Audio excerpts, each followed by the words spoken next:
Hello, everyone. Welcome to Talking Logistics, where we have conversations with thought leaders and newsmakers in the supply chain logistics industry.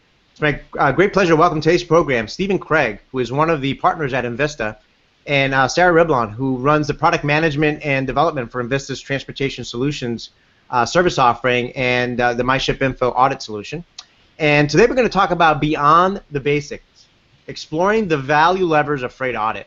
Now, freight audit is arguably not one of the sexiest topics in transportation management, but it certainly plays a very critical, important role in helping companies manage their transportation spend and their operations.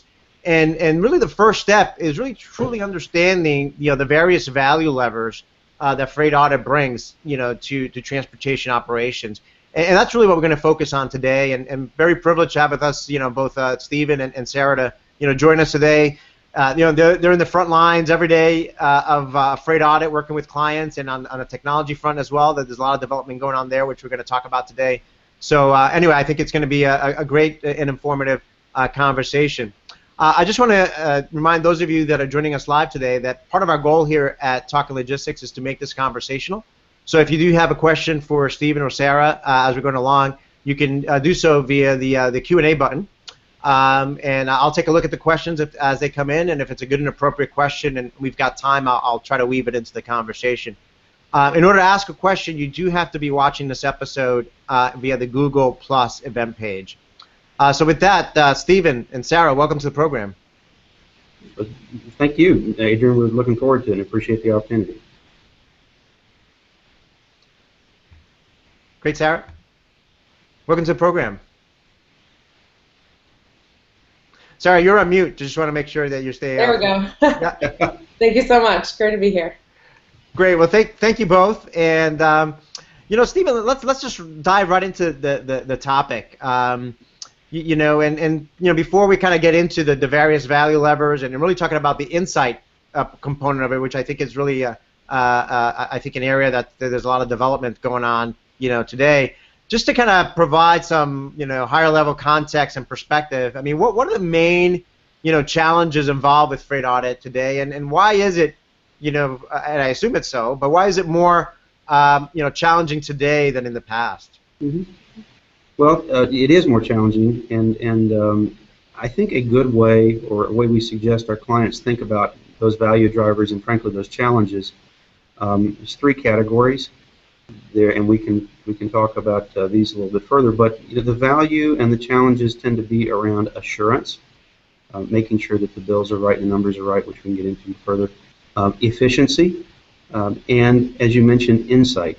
And it is this last area where we're moving beyond providing reports and helping clients get value from this source of data. And that can mean additional things, and Sarah can talk about some of the functional and technical requirements that come out of that. It can also be different clients or different people in the client company, where it's not just helping the finance folks necessarily work on bill pay, but also the operational and even the business leaders.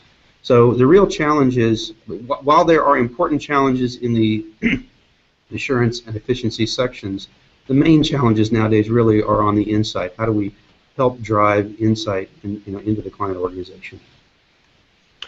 Yes, so I definitely want to dive into those three areas that you talked about, kind of assurance, efficiency, and especially insight.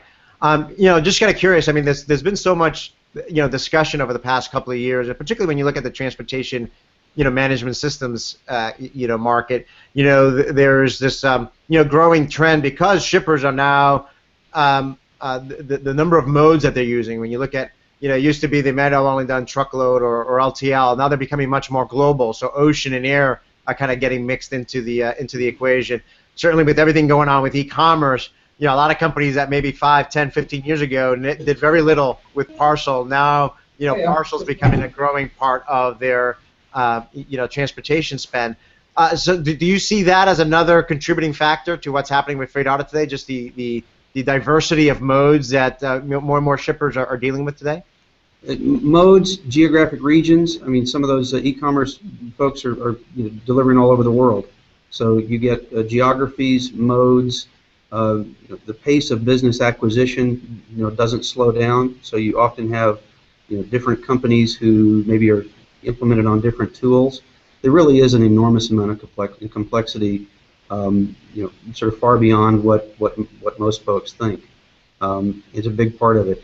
In terms of each of those components, to name a kind of a key challenge and business driver in each section, the assurance component is really about making sure that the client's paying the right amount of money. And surprisingly, and I guess ultimately, or not surprisingly for those of us in the business, that's not a trivial problem. Rating contracts are far more complex and detailed. Zone skipping changes the origins. As I said, you've got global geographies, and there are pieces even around. Even around for those who do bill pay, just something like some of our competitors merge money. Don't separate the client funds. So there's a core component about this business that is essentially making sure that the numbers are right, and there's a lot that goes into that. And I'd say some of the biggest challenges there are just the technical challenges of scale as clients are growing and e-commerce volumes are growing. Around the efficiency part, it's around not only our efficiency, keeping pricing down, because this is a low price, historically low price business, but it's also efficiency kind of interacting with the client and making sure that they're getting, say if the finance group is efficiently getting reports to do what they need to do, that those reports tie back to the additional data sources that we're being asked to connect to. So it's efficiency really on the client side that we're helping drive. And on the insight piece, Sarah will get into it further, but we're being asked to connect transportation data with data sets that have never been a part of the equation before. I mean, Sarah hasn't had to quite interact to match transportation data with phase of the moon, but I'm sure that's coming at some point. But I mean, there's a lot of different data sources that we're connecting that into, or matching that with, and then providing that reporting back on. And then it's a lot more, how to present the data, allow the client to interact with the data, provide quarterly business reports where we're synthesizing that data and going back to them with some insight around comparison of rates or rate opportunities and new ways to think about it, even up to including flows and footprint. So again, each of those three components has sort of different challenges and then different responses that we as a vendor provide.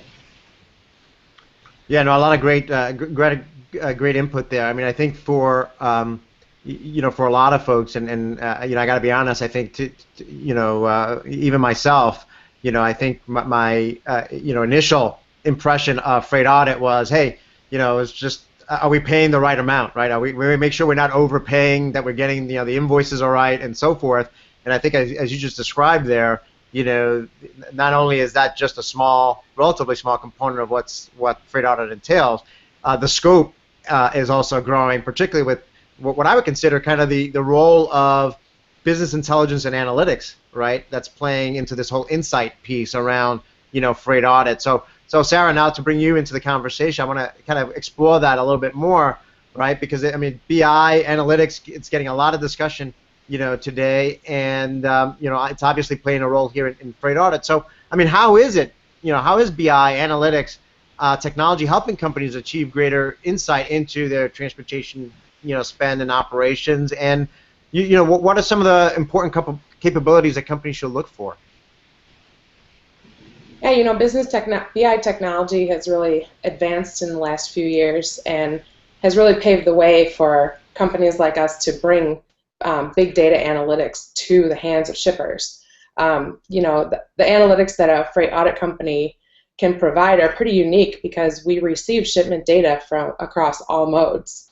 And some of the systems at the client site are so segregated that to bring all of that data together is sometimes an insurmountable task. So and then on top of that, what Stephen alluded to a little was we can really connect data from all sources: shipment data, purchase order data, inventory warehousing information, and really start to collect that information and provide that back to the clients in such a way that they can manipulate it and really get a true picture of where their money is going and what their shipment network looks like and where they should spend their time reviewing that data.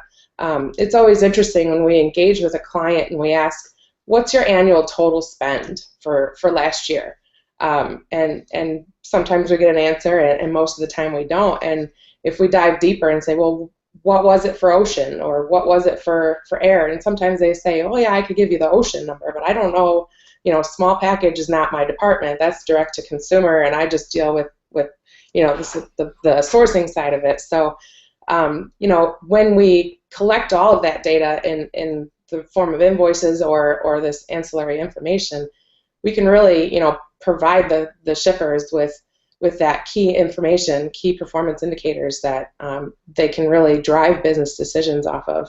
I think as far as some of the capabilities that are most important when you're putting out dashboards or reports like this are the ability to not only recognize a trend or an outlier, but the ability to drill down into it, to really get to the data behind that and see, well, what's driving this trend, and how can I change an aspect of my business or negotiate with a carrier to drive this spend down. Back in 2009, we released our first generation dashboards, and we really at that time recognized the need for this all mode visibility. And since then, with the technology advances of business intelligence tools, and also our ability to collect data from all of these different resources, we've realized that shippers really need that ability to drill down. They need it fast. They need to see a bird's eye view or view of a specific region or a specific mode, or really try to filter the data how they need it. But they don't want to spend a lot of time. Everyone's busy, so they really need this at their fingertips. And I think that business intelligence technology has really helped bring that to light. And we've been working with our clients over the last couple of years and really getting to the bottom of what they want to see. I'm pleased to announce that we're releasing our next generation of dashboards on this coming Monday, and it does exactly that. It allows you to do the drill down. It allows you to filter. You can export the graph and walk into a meeting and say, hey, here's what I'm seeing. Here's the data behind it. So here's why I'm seeing this. Now let's spend our time during this meeting working on how to fix it, or working how to drive that spend down, instead of working through the analytics and getting to what we need to talk about during this meeting. Yeah, that's a lot of great input there and insight. I mean, you alluded to something earlier that I want to kind of dive in a little bit. I mean, it seems that part of the challenge. I want to talk a little bit about the technology as well, but it seems like part of the challenge. I mean, Stephen talked about it's not only multiple modes but multiple geography. You talked about some people may know how much they spend on ocean or how much they spend on truckload because maybe they directly control that, but maybe they've got a 3PL or somebody else is controlling another part of their freight. So trying to bring that all together, seems to be a challenge. Is that part of the challenge? In terms of just trying to aggregate or tap into the different sources of data. So Sarah, I'll ask you, and then Stephen, if you want to add anything to that, certainly be happy to. Yeah, absolutely. I mean, part of the problem is just getting the data. Not every carrier is electronically savvy. So some Aunt Mabel still writes out some, invoice BOLs and invoice information. So, to collect all that data is definitely half the battle. But then just knowing what to do with that data once you have it. We've got many, thousands of shippers that use our tool. So we've been able to connect with them and find out what's important to them. What are those business driving decisions, and what are the lacking analytics behind that, and then really get that to them at rapid pace. Anything to add to that, Stephen? Short answer is, she was absolutely right with the first word. Absolutely, it is about aggregating that data, and one of the values that occurs in this audit space is that it's in many cases the fastest path to cash, and the fastest path to value. Where let's say you've got, particularly in a global situation, to aggregate and get multiple business units, working in multiple continents on the same, execution transportation tools may take years, certainly months, years, and you've heard me joke. I like to say it's kind of like the I guess it's not the Hobbit. It's the one ring to rule them all. It often doesn't work, or it takes a long time to get to. Whereas you can aggregate the spend data, from the back end and work forward much more quickly. It's not easy because you've got different rating structures all over the world that need to be synthesized to try to give a client a view that makes sense to them. But aggregating this data from the back end forward is often the fastest path to insight, and therefore the fastest path to cash. And it is one of the real real value creators that we drive. But as I said, it's not just the here's a picture of the spend. As Sarah said, the next step is how do we work. For example, she mentioned we've been working with with key clients on some of these dashboards. Different folks have different alerts they want to get, and what could be what's important to an outbound manager in Asia may be different than an outbound manager in the U.S., different from an inbound, different from the CFO. So there's a question of how does that get set up for a particular user, as well as how their company-wide decisions around geocoding, cost allocations, things like that. So, and they end up being sort of non-trivial problems, I joke, because you start misallocating or not allocating a cost bucket and peanut buttering that over different product groups, you can end up with some very different and misunderstandings of profitability by product group. So there is a lot of value from collecting that information, collecting it quickly across the modes and geographies, and then making it available at a corporate level as well as an individual level within folks around the company needing to see the pieces they need to see. Great points. Sarah, to go back to you. I mean, just to build off something Stephen mentioned. I guess a two-part question. One, I would think that one of the important attributes from a technology standpoint is this configurability, to allow different users to access the type of information that's important to them, right? So what's important to a transportation executive might be different than maybe the senior VP of supply chain might be interested in. It might be different than a view that you might want to present to the CFO, right? So I think from a technology standpoint, certainly we're seeing that a lot. Today overall in the software industry is the configurability of the solutions and provide different views based on the specific role and interest of that individual. So that's question number one. And question number two, there's potentially so many different metrics that companies can track. I mean, which ones do you see are the most common or the most important that most of your clients tend to use? And are there any that you feel that a lot of companies are really not tracking, but that they really should? Yes, I think it's important to note that there are different users, and even for the same data set, like you said, different regions or different titles within a company would want to see different things.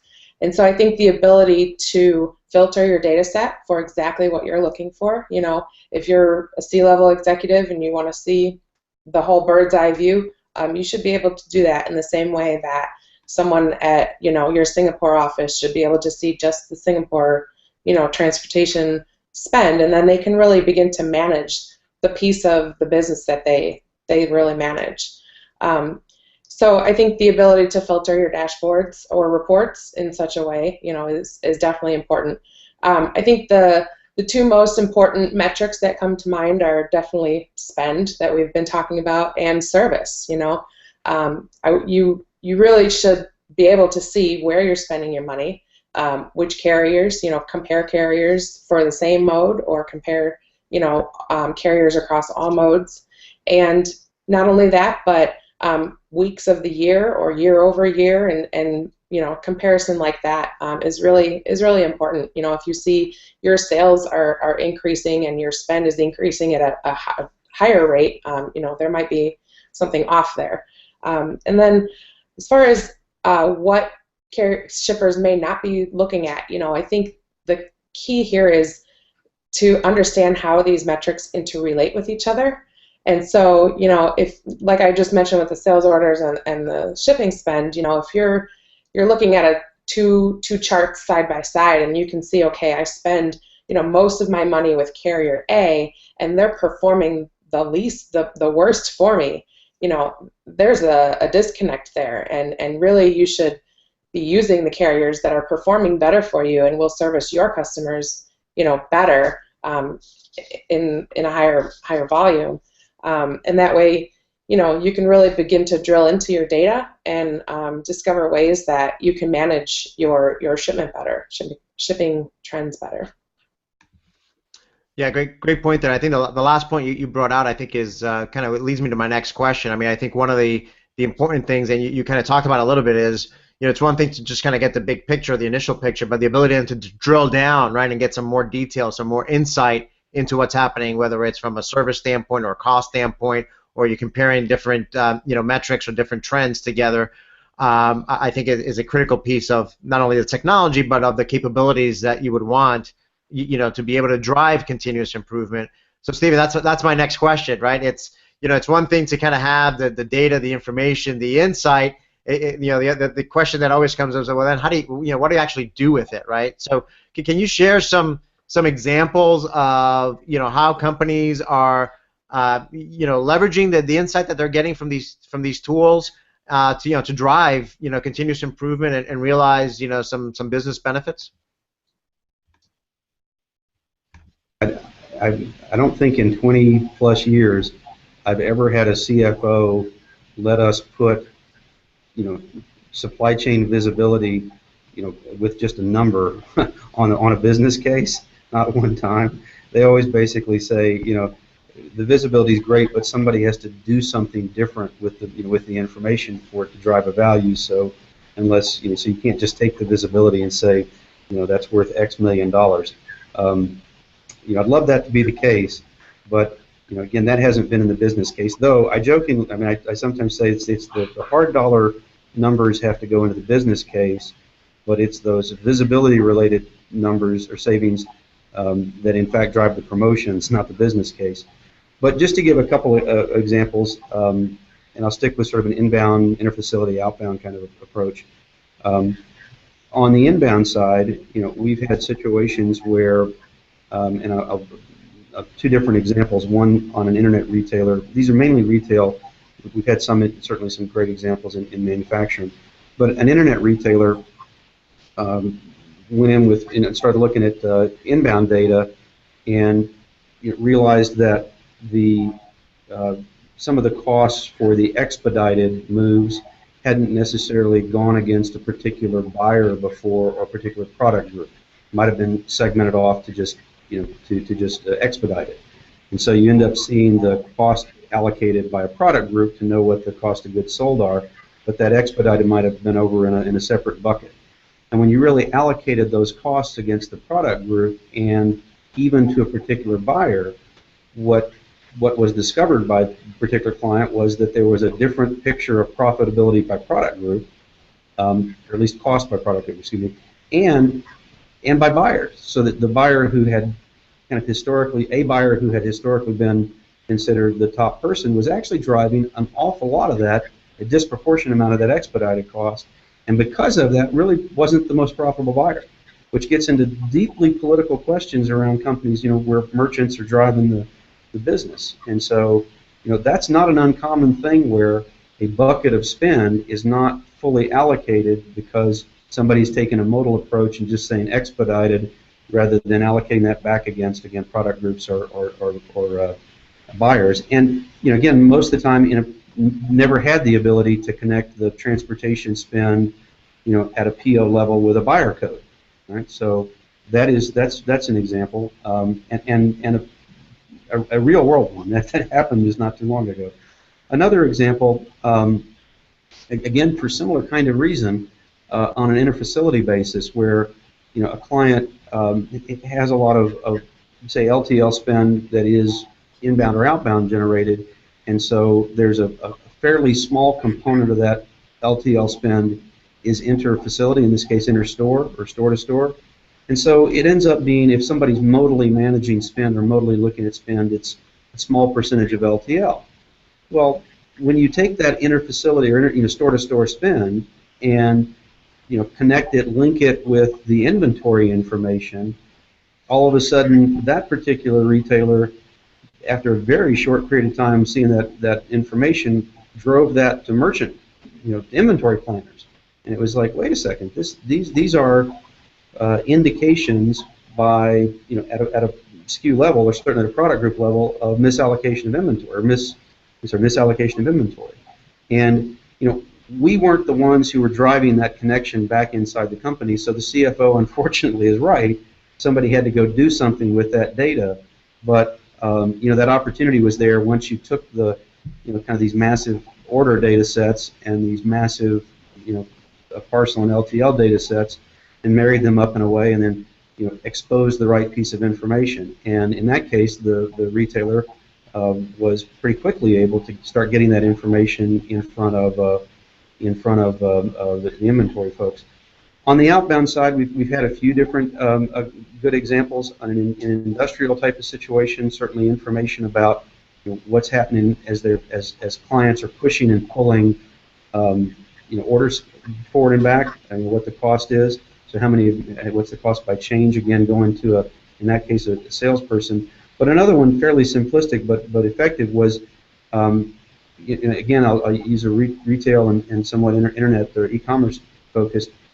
It's not uncommon for, like you said, use a 3PL and have that 3PL in an area maybe managing West Coast parcel spend for e-commerce outbound, and not really be connecting that data set with a different parcel data set when negotiating those contracts, because it's been handled by a third party, possibly even under a separate contract. And so being able to take data that the sourcing person within a company maybe has never seen that data because it's not sitting in their SAP system, it's somewhere else, and aggregating that for a sourcing spend. And that's certainly the case when you start looking, so you can't really, it's very difficult right now to negotiate a global deal on the parcel guys, so I wouldn't want to pretend that that's easy, but for some companies it's starting. So I mean, there's an inbound, outbound, and interfacility question where it was really about connecting the carrier data, the invoice data, with data sets inside the company, and then having the right partners inside the company to drive a change based on that visibility. Yeah, a lot of great examples there. I think it just, again, underscores, something that we've talked about in this program for many years, is that, sometimes the easiest question is the most difficult to answer, right? So how much are we spending on transportation? Are we actually profitable, on this product? So on and so forth. I think, the reality is that, either companies have had a difficult time in the past capturing the necessary cost data, or being able to, link the pieces together to provide that, that big picture. So I think the examples you gave kind of, illustrate, some of the opportunities there that's possible, that I think is common for a lot of companies out there, where they're leaving those opportunities on the table today. We're kind of running short on time here, so I just want to remind those of you that are watching us live that if you do have a question for Stephen or Sarah, now would be the time to ask it. Stephen, just to stick with you for a second there, I think it was probably a year or two ago, I had some of your colleagues there at Invista on the program, and we kind of talked about how freight audit and payment wasn't dead, that it was actually alive and kicking, and in fact, it's it's a business process that many companies still rely on third-party providers such as yourselves to to assist them with. Why is that? Why is third parties still valuable partners for many companies in this area, and what attributes should companies look for in a partner? Well, short answer is it's growing, not shrinking. So it's a little surprising, but when you get into the details of it, it's not surprising. And a couple of the reasons are, it's hard to do. It's a lot harder to do and do correctly than most folks think. I mean, there's a kind of a common myth that you might only get one invoice per load, for example, when ultimately there are multiples and you have to track changes and balance dues. But some simple things like most people aren't spending a lot of time doing 210 integration with carriers, right? So when you start trying to do that, you start realizing that no carrier's data set is exactly the same, and you're having to, and it's sometimes difficult to work with. Mind you, the carriers, of all the data sets that carriers want to send you and want to automate, their invoice to you is way up on their list. So they're willing to work with you, but it's, if you're an accounts payable person, and you're working with hundreds and hundreds of non-carrier suppliers who are sending fairly straightforward invoices, and then you've got the detail and the complexity of transportation ones, it's not what you do. Right? So integrating with the carriers electronically is hard for most companies to do, and we take over that obligation. And if you don't integrate with the carriers, you end up inundated with paper. And even if you do integrate with the carriers, you're going to get some paper. And you either have to decide that you're going to sit and key punch that paper, or you decide to exclude that data set from what you're looking at, and all of a sudden you start creating gaps in your data set. And so, we end up with we have a Hyderabad, a totally owned, not contracted, an Invista office in India that takes on that data capture and data quality obligation. Again, that's the sort of thing most companies don't have. So getting the data electronically is hard, and if you don't get the electronic data, you get it in paper, and that's hard. So getting the source data is difficult. And then again, the rating complexity across regions and globes and modes is difficult. And so that ends up being a piece that is hard for most companies to do. And when you look at it, the freight audit companies do that at such scale that the costs come down. And most of the time, not all of the time, but most of the time, a freight audit company can do it faster and cheaper than the companies can do it themselves. So, again, you and I talked, and I joked that typically freight audit is phase 3 of almost every company's implementation plan, and most never get past phase 2 because the value starts declining. So it typically is the kind of thing that companies are economically better off to do, to outsource and then import the actuals. So after you run through the audit process, you can import the actuals cost into whatever planning or execution technologies they've got, with some lag to accommodate the time that it takes to work with the carriers to deal with the exceptions. So a lot of it's really just speed to value, as I mentioned earlier, and cost. Yeah, no, great points there. Yeah, and you're right. I mean, I think the episode that I referenced earlier, it was myself, and I know a number of the analysts in the analyst community have predicted that as more TMS vendors were releasing freight on payment modules, that more companies would take it in house. But I think for the reasons you cited and many more, you continue to see working with third parties as being a key. The preferred route that many companies can continue to take. Because you're right. I mean, I think for many companies that is kind of the phase 3, right? Phase 1 is just to kind of do the tendering and the execution. Phase 2, which a lot of companies don't get to themselves, is just optimization. And then phase 3 is freight audit and payment, and they never get there for the reasons you cited. Did you want to add to that, Stephen? Excuse me, I do, because I don't think that it's easy to think that the solutions are competitive.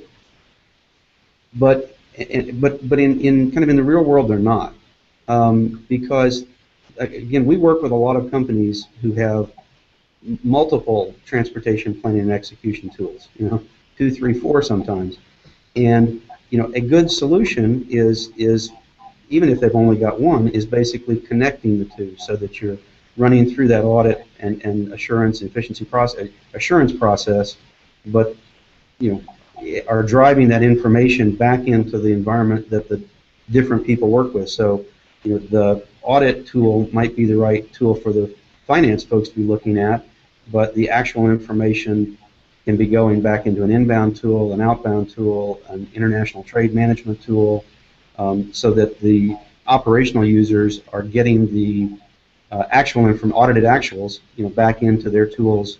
So it's not as competitive a tool set as a lot of people think. It's really somewhat of a complementary. It's frankly the more efficient way to get the audited actuals back into those planning tools. Great point. We're kind of out of time here, so I want to bring Sarah, back into the conversation. And Sarah, as kind of a way to wrap up, and Steve, and you can certainly, provide your thoughts as well. As a way to wrap up, I mean, what questions should companies ask to assess whether, they're going beyond the basics, if you will, when it comes to getting the most value, from freight audit? Yeah, so going back to something I mentioned earlier, I think the first question they should ask is, what is my total spend from last year?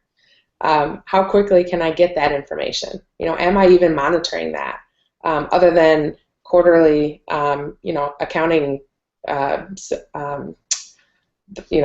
sheets and such. And what is my spend this year to date, and how is that trending according to against last year?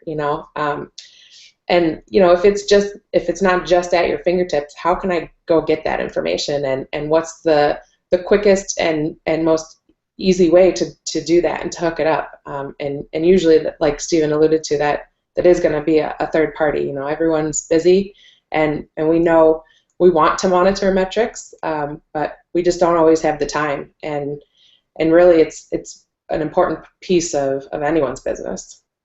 I would think also another question would be, as we just talked about technology, right? I mean, do you have the technology, right? You talked about kind of the new solution you're going to be releasing next week. I mean, how are you displaying and communicating and sharing that information internally, and do you have the tools to effectively do that? I would assume you would agree with that. So again, from a technology related standpoint, is asking, do you have the technology, right? Yeah, and do I want to invest in it?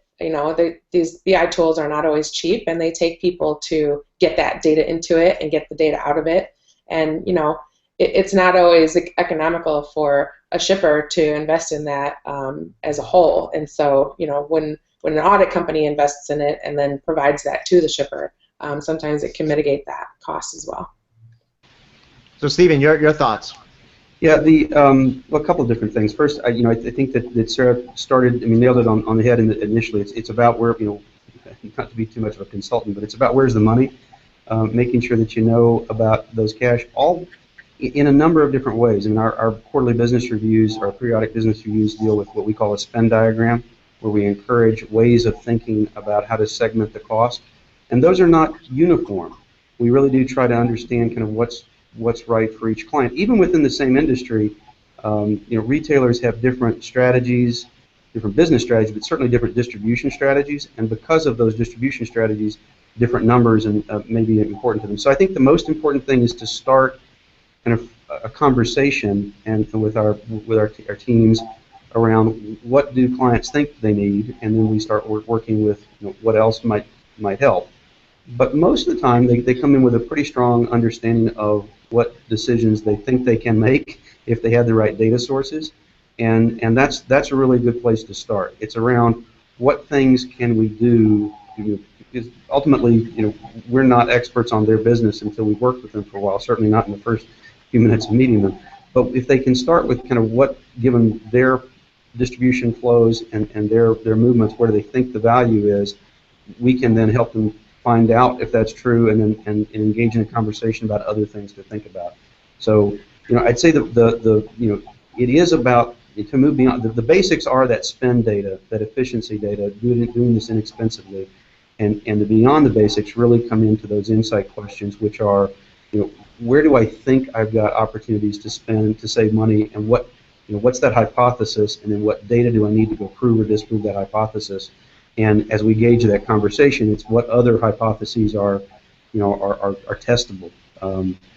But I'd also like to say that we appreciate the opportunity to make our U.S. Global and perhaps intergalactic notification of this new dashboard on Talking Logistics. We certainly enjoy your content, the content of the service over the years, and so wanted to make this intergalactic notification or announcement, a press release about our new functionality with you. Well, great. Thank you, Stephen. And again, I think what I always say at the end of all our episodes, we always just manage to scratch the surface of these topics. But I think both you and Sarah, provided some great food for thought, some great advice, and hopefully some takeaways and some action items that the companies can start thinking about moving beyond the basics and particularly thinking about the insight piece in terms of how that could provide them with with value. So again, Steve and Sarah, thank you both for joining us today. Thank you. Thanks for having us. And I want to thank those of you that joined us live today. We didn't get any questions live, but if you are watching this on demand and you've got a question for Stephen or Sarah, you can post a question there. You can find this episode on talkinglogistics.com. Post it there, and I'm sure Sarah and Steve will be more than happy to respond via that medium. Again, thank you all for joining us today, and look forward to seeing you in a future episode of Talking Logistics. Have a great day.